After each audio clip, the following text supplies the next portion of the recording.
Space for her at the family reunion, my mom said about my husband's 8-year-old daughter. She's not really family, my sister added. My stepdaughter froze. I didn't shout. I took something out of my bag and handed it to them. The whole room went silent. My parents' dining room looked the way it always did on Sunday nights. Too many casserole dishes, too many voices, and just enough warmth to make you forget how sharp people could be. Even the old wall clock sounded pleased to host us. Dad was carving brisket at the counter.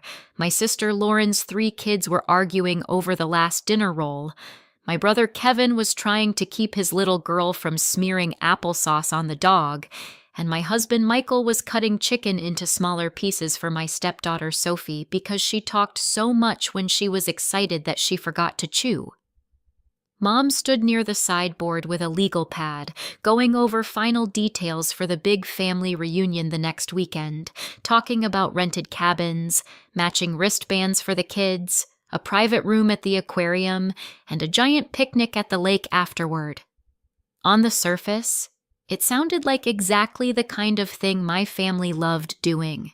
Organized, child-heavy, loud, and designed to produce 100 photos for group texts later.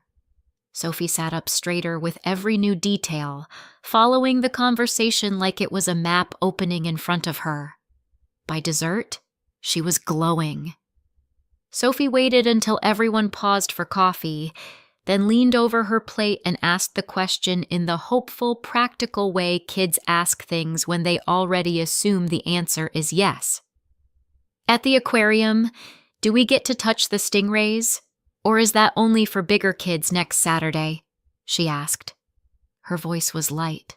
Her face was open. She was already picturing herself there with the cousins, probably in one of the matching reunion shirts Lauren had bragged about ordering. The room did something tiny and ugly. Mom's hand stopped over the sugar bowl. Lauren looked at her before she looked at me. Kevin suddenly got interested in wiping his daughter's face. Michael was at the sink rinsing off a knife and missed the pause completely. I answered before anyone else could. If they still have the touch tank open there, yes, I said, smiling at Sophie. She smiled back, relieved, and went right on eating. But Mom didn't smile. Lauren didn't either. They had that tight, settled look people get when a decision has already been made somewhere without you. That was the first moment my skin went cold. A few minutes later, while Sophie was showing one of Lauren's boys how to stack crackers into little towers, Mom stepped closer to me with the coffee pot still in her hand. She didn't lower her voice enough. There is no space for her at the family reunion, she said. For a second, I truly thought I had misheard her. I looked at the table, then at the list in her hand, then back at her. No space for who? I asked, because the words made no sense in that room, in that house, in a conversation about a family event full of children. Mom gave me the look she used when she thought I was being deliberately difficult. For Sophie, she said simply. The numbers were finalized already. I stared at her. There were extra folding chairs stacked in the garage. There were 2 empty seats at the table we were standing beside. My brain kept trying to solve it like a practical problem. Then add 1 more, I said. Call and add 1 more. Mom's mouth flattened, and that was when I understood this was not a scheduling issue at all. My sister Lauren set down her glass and joined in before Mom had to say anything else. She sounded almost patient, which made it worse. Hannah, she's not really family, she said. Sophie was only a few feet away. I watched her little hands stop over the cracker tower. Lauren kept going in the same calm voice people use when explaining a seating chart to hotel staff. The cabins were booked. The activity counts were turned in. We reserved for the family kids. We just assumed Michael would do something with his side for her. Dad looked down at his plate like he suddenly found the mashed potatoes very interesting. Kevin rubbed the back of his neck and said nothing. Mom nodded once. as if Lauren had stated something obvious and reasonable. Sophie didn't look up, but she didn't move either. Her whole body went still in that way children get still when they are listening much harder than the adults want to admit. My ears were hot. My chest felt steady, not shaky, which is always how I know I am angrier than people realize. In the middle of that noisy room, the air turned hard. I put my coffee cup down before I dropped it. "She is family," I said. "She is my stepdaughter. She lives in my house. I help raise her. She is 8 years old, and she is standing right here hearing you talk about her like she's a +1 somebody forgot to RSVP for." Mom sighed like I was making the evening harder than it needed to be. "Don't make this dramatic," she said. "It's just too late." Lauren crossed her arms. "You're taking this personally when it's just facts. She's Michael's daughter. She isn't one of the cousins." Sophie finally looked up then, not at them, at me. That was the part that lit something clean and final in me. She wasn't waiting to see whether they would be kind. She was waiting to see what I would do. Michael turned from the sink and looked over, catching the edges now, not the center. "Everything okay?" he asked. Nobody answered him. Mom picked up her legal pad again like the conversation should simply move forward without Sophie in it. That was when I knew they were not correcting a misunderstanding. They were drawing a line. I didn't raise my voice. I didn't ask a second time. I looked at Mom, then at Lauren, then at the chair where I had set my purse when I came in carrying sweet tea and Sophie's extra sweater. My family had always made a show of trust. All 3 of us adult kids had keys to my parents' house for emergencies, for drop-ins, for helping out, for proving we belonged without knocking. I used mine more than anyone. Mom saw me reach for my bag and narrowed her eyes. "Hannah, don't start," she said. Dad finally looked up. "What are you doing?" Michael was already moving toward us, reading my face better than the room was. Sophie had gone pale, and Lauren had that stiff little smile she gets when she thinks someone else is about to embarrass themselves. My fingers closed around the key ring at the bottom of my bag. It was heavy with the house key, the side gate key, and the tiny silver heart Mom had given all of us years ago to mark us as her children. I wrapped the ring around my hand once and stood up. The room wasn't loud anymore. It was waiting. I knew exactly what belonged in my palm. I held the keys out to Mom across the table. The metal clinked once against her water glass before I set them down. "If Sophie isn't family," I said, loud enough for everyone there to hear, "then neither am I. And if I'm not family, you don't get to keep handing me family keys and family duties like nothing happened." Nobody spoke for a beat. Then Mom drew back like I had insulted her. "For heaven's sake, Hannah, this is ridiculous," she snapped. Lauren gave a short laugh. "So now you're making a scene." Dad muttered my name in that warning tone he used when we were teenagers. Michael got to my side and looked from the keys to my face to Sophie, who had both hands tucked under the table and tears sitting in her eyes that she was trying not to let fall.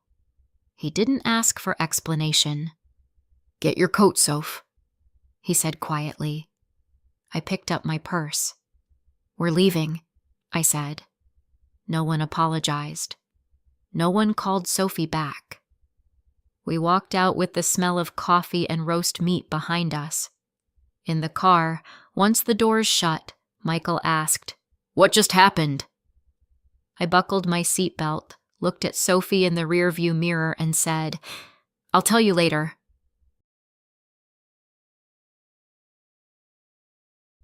That was only the beginning. I had known Sophie before I ever knew what my life would become around her. I was a pediatric nurse at a busy children's practice then, the kind of office where everything smelled faintly like hand sanitizer and sticker sheets, and I first knew her as a little girl with recurring stomach aches that never lined up with any infection or food issue. Michael brought her in after her mother died. Sophie was 4 the first time I saw him sitting beside her exam table, trying to sound cheerful while she twisted the hem of her shirt and asked if her stomach was sick or sad. He looked exhausted in the way people look when sleep is happening in pieces and grief is happening all day. Over the next year, they came in more than once for trouble sleeping, headaches, clinginess, tears over tiny things. None of it surprised me. Kids carry loss in their bodies when they don't have language for it yet. Michael never treated her feelings like inconvenience. He asked good questions. He wrote things down. He showed up early. I noticed because not every parent did.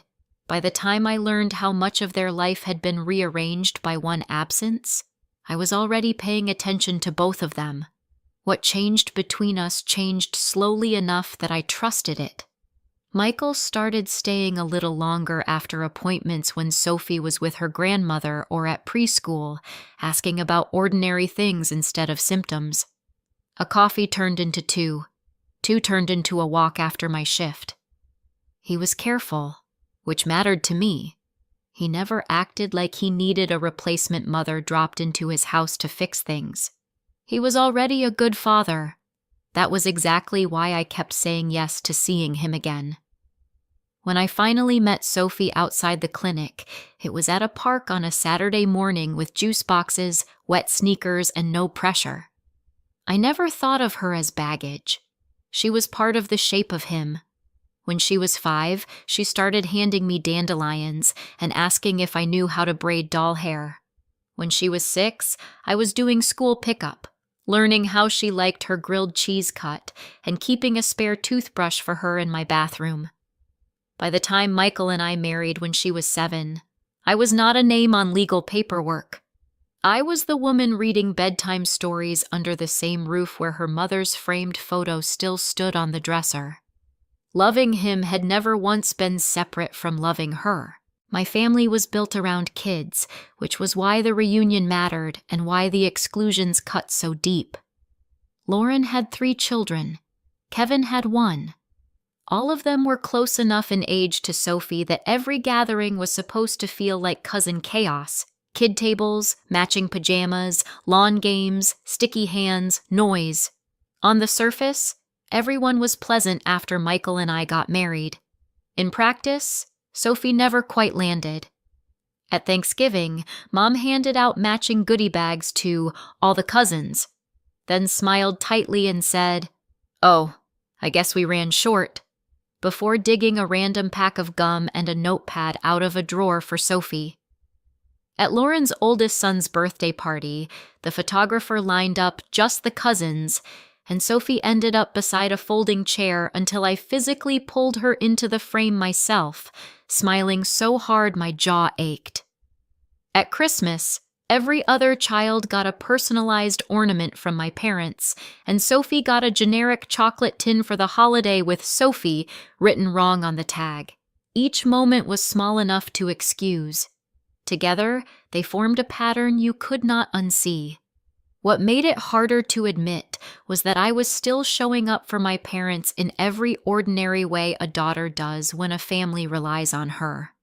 All of us adult kids had keys to the house, but mine got used the most. Every Sunday afternoon, I stopped by after church traffic died down and did the practical things nobody photographs. I checked Dad's blood pressure and wrote the numbers on the notepad by the fridge because he always forgot. I filled both pill organizers for the week because Mom mixed hers up when she was tired.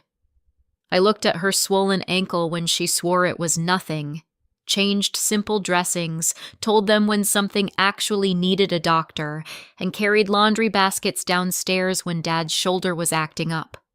Some weeks I stayed long enough to wipe down the kitchen and sweep up dog hair from under the breakfast table.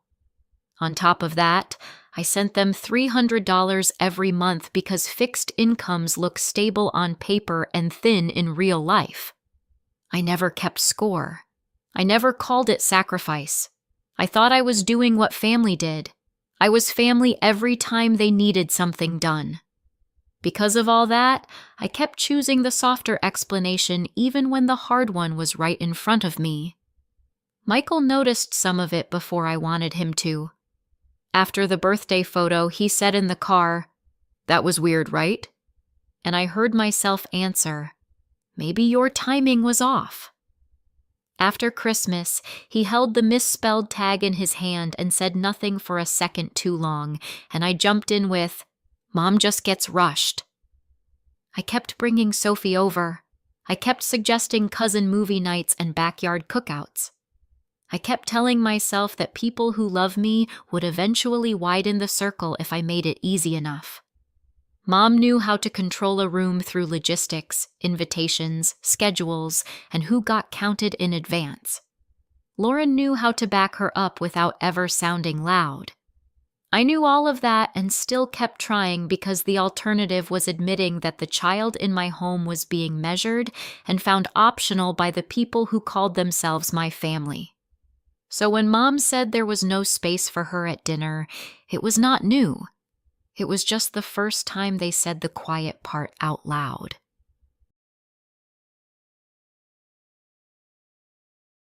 The drive home was only 20 minutes, but it felt longer because everyone in the car was managing a different version of the same hurt. Michael kept both hands on the wheel and asked just once, "Did your mom say something to Sophie?" I looked back and saw Sophie turn toward the window, forehead near the glass, pretending to watch streetlights. "Not now," I said. "Please." Michael nodded immediately. That was one of the reasons I loved him. He knew the difference between needing an answer and needing to protect a child first. The rest of the drive was quiet except for the blinker and the sound of Sophie unzipping and rezipping her little jacket pocket. When we got home, she went inside without her usual rush to tell the dog about her evening. She just slipped off one shoe, then the other, and carried them to the mat like she was making herself smaller on purpose. Michael looked at me over her head. I shook mine once. Later, I would tell him everything. In that moment, all I could think was that the worst damage had already made it into the back seat. By bedtime, Sophie was too quiet in a way I recognized from the clinic years earlier. Usually, she narrated her own life at full volume, from homework complaints to dramatic updates about second-grade playground politics. That night, she picked at a grilled cheese, said she wasn't hungry, and took twice as long as usual to change into pajamas. I found her in her room lining up stuffed animals on the bed, then moving them apart, then lining them up again. "Need help with your teeth?" I asked. She shrugged. Her eyes looked dry, not tearful, which was somehow worse. Children don't always cry right away when they're hurt. Sometimes they go very still and start rearranging objects because objects are easier than feelings. I sat on the edge of the rug while she climbed under her blanket fully dressed except for one sock. "Did I do something bad at dinner?" she asked without looking at me. There it was. Not anger. Not confusion about the reunion itself. Guilt. She had already started looking for the mistake that could make what happened her fault. I moved closer. The hardest questions, in my experience, almost always arrive in the smallest voice. I sat beside her bed and kept my tone steady because children borrow our nervous systems before they borrow our words. "No," I said. "You did nothing wrong. Not one thing." Sophie twisted the corner of her blanket around 2 fingers. "Grandma doesn't want me there because I'm not really yours?" she asked. The sentence was careful, like she had practiced it silently before letting it out. I felt something in me lock into place. "Listen to me," I said. "You are my family. I love you. I am here, and I am not leaving." She blinked fast and looked at me then. Really looked. Even though I had another mom first? She whispered. Yes, I said. Your mom will always be your mom, and I will always respect that. But I am your family too. That is not temporary, and it is not up for a vote at anyone's dinner table. A tear finally slid down her face. Are you still going to the reunion? She asked. No, I said. If you are not welcome, then I am not welcome. None of us are going. She let out a shaky breath and leaned into me with the full weight of an 8-year-old who had been bracing all night. That was the moment the decision stopped being symbolic. When Sophie was asleep, Michael found me in the kitchen standing by the sink with both hands wrapped around a glass of water I had forgotten to drink. He didn't ease into it. Tell me exactly what they said, he said. So I did. Briefly. I told him about Mom saying there was no space for Sophie, about Lauren calling her not really family, about the cabin numbers and cousin photos and all the little things I had been swallowing for too long. Michael's face changed in stages. Confusion, disbelief, anger, then something calmer and harder. They said that where she could hear? He asked. Yes. He shut his eyes for 1 second. I should have caught it sooner.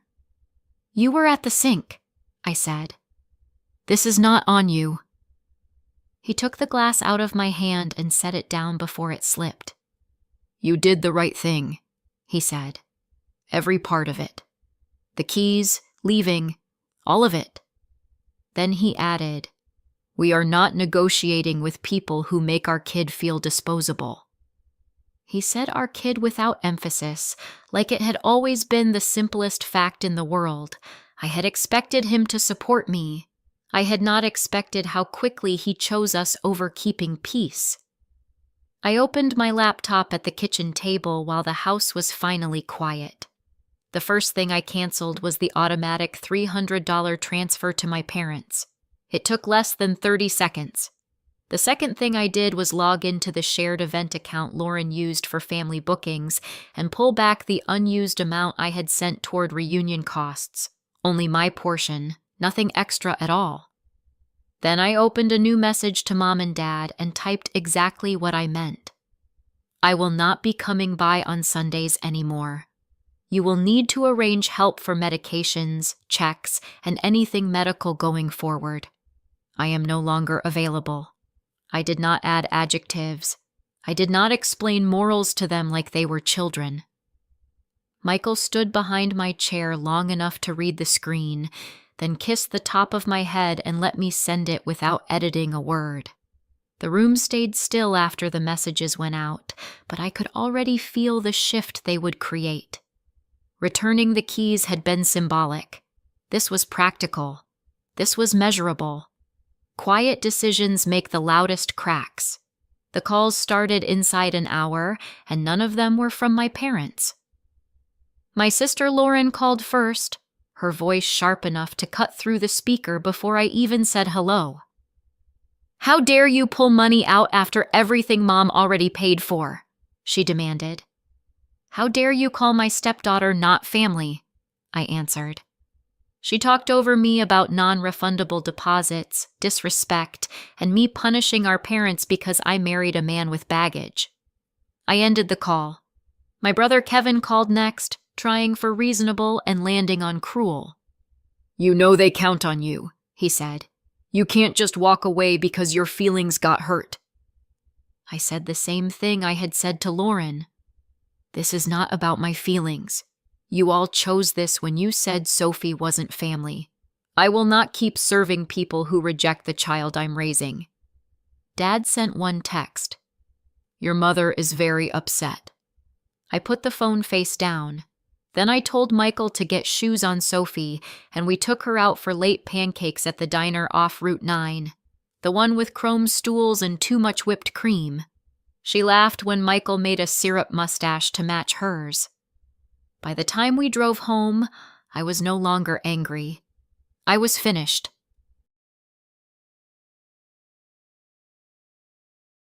A month passed, and the silence from my parents stopped feeling like distance and started feeling strategic. The reunion came and went without us. I saw one photo only because a cousin posted it before deleting it. Matching shirts, rented pavilion, aquarium wristbands, all the children lined up except mine and her bright pink sneakers. I closed the app and went back to packing Sophie's lunch. In the background, though, things started reaching me. An aunt called to check in and accidentally let slip that Mom was complaining about paying out of pocket for help sorting medications. Lauren posted vague little martyr messages about daughters who forget where they came from and parents stuck with bills because their nurse child refused to help. Kevin told one cousin that replacing my Sunday visits with actual paid support was costing more than anybody had admitted back when my labor was free. There was no apology threaded through any of it, only resentment that my usefulness had ended completely. That was what they missed most: the money, the care, the easy access. Then my mother decided that if guilt would not bring me back, sabotage might. Her text came on a Wednesday afternoon while I was folding laundry on the couch, fresh from the dryer basket. We had not spoken in weeks. The message said, "I know we're not talking, but I still wanted you to know." Then there was an image attachment waiting underneath it. I opened it and saw Michael in profile, his hand at someone's jaw, kissing a young blonde woman in a navy dress. For one ugly second, my stomach dropped so hard it felt physical. Then training, history, and instinct all kicked in at once. I knew my husband. I knew the slope of his shoulders, the jacket, the watch, the way he stood when he leaned in to kiss me. I also knew my mother's timing was never random. I didn't call him from the couch. I carried my phone to the kitchen where Michael was helping Sophie with spelling words and waited until she ran upstairs to get a pencil and her practice sheet. Then I showed him the screen and said, as evenly as I could, "Tell me what I'm looking at." I trusted him more than I trusted the picture. Michael took the phone, frowned, and zoomed in immediately instead of going defensive. "This jacket," he said. "I wore this on our anniversary." He swiped the image larger, stared, then reached for his own phone. I watched him open his photo app, search by date, then stop. "Here," he said a minute later, turning the screen toward me. It was the same image, exactly the same angle, same hand placement, same restaurant lights behind us, same crease in his sleeve. In the original, he was kissing me. In the version my mother sent, my face and body had been replaced with a blonde woman who looked generic enough to sell the lie at a glance. My first reaction was not jealousy, it was a kind of clean nausea. This had not been gossip passed along badly or an innocent mix-up. Somebody had taken a real photo from our life, altered it, and sent it to me to make me doubt my marriage. Michael looked up slowly. "Your mom sent this?" he asked. "Yes." He sat back in the chair like the floor had shifted under it. Excluding Sophie had been cruel. This was something colder, more deliberate, and much harder to mistake. I printed both photos because I wanted them on the table between us. Michael offered to come with me, but Sophie had a school project due the next morning, and I didn't want her anywhere near what was about to happen.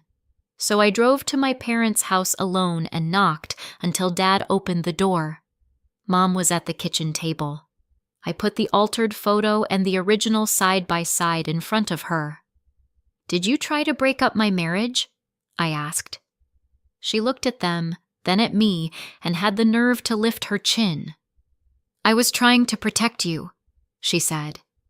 Dad muttered something about men leaving and women needing to be practical. I stared at both of them. "This is fake." Mom shrugged. "Maybe that one is. Maybe next time it won't be. He isn't blood. Neither is that child." There it was again. Blood, like it explained everything. You are choosing people you met a few years ago over your real family, she said. When they leave, don't come back crying. I stood up so fast my chair scraped. Sophie is my daughter in every way that matters, I said. My marriage is real, and now I am done with all of you. For the first time, cutting them off felt clean. I should have blocked the rest of them months earlier, but I wanted record before I disappeared. Rumors were moving through the family in pieces, that I had abandoned my parents, that I had stolen money from the reunion, that Michael was unfaithful and I was too embarrassed to admit it. I sat at my kitchen table, opened the family group chat I had muted, and typed one message to the relatives who actually mattered to me. I kept it short. Mom and Lauren excluded Sophie from the family reunion and said she was not really family. After I stopped financial and medical help, Mom sent me an altered photo made to look like Michael was cheating. I have the original. Because of those actions, I am ending contact with Mom, Dad, Lauren, and Kevin. Please do not pass messages to me from them. That was it. No essay, no begging, no speech. I attached the two images side by side and hit send. My phone lit up fast after that. An aunt apologizing for not noticing sooner. A cousin saying she had always hated how Sophie was treated. Another relative asking if Sophie was okay. I answered only the people I wanted in my life. Then I muted the chat again. Once the facts were in the room, the story stopped belonging to them. A year later, the house I live in feels simple in the best way. There is still no contact with my parents, Lauren, or Kevin. That stayed permanent. What did not disappear was the rest of the family. Several aunts and cousins reached out once they knew the truth, so our world got smaller and cleaner, not emptier. The biggest change was Sophie. The watchfulness left her little by little.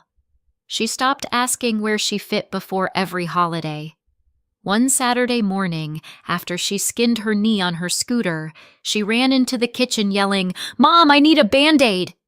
Then froze because she had never called me that before. I froze too. Then she hugged me and said it again on purpose. We have talked about adoption since then because her first mother matters and always will. I hear through relatives that my parents pay for the help they once got for free. Their vacations are gone, and invitations thinned after people learned what they did. I do not feel triumphant. I feel peaceful. I chose the family that chose each other back. Do you think I did the right thing by telling the truth and cutting them off? Or should I have given them one more chance because they were family? Let me know in the comments and subscribe for more.